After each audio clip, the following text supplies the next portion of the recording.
No, the figures in relation to the live register. We now have we've about 390 something thousand people on the live register.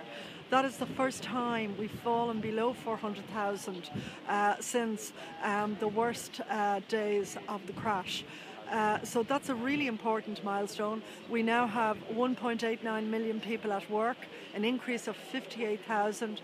That really is, those two figures are really important milestones. And if we can continue that recovery, which is modest and has taken a lot of time to achieve, well then we will be just able to get more people back to work. And that really has to be the number one objective of the government, sorting the people who have the mortgage difficulties and getting credit for small and medium business and for startups.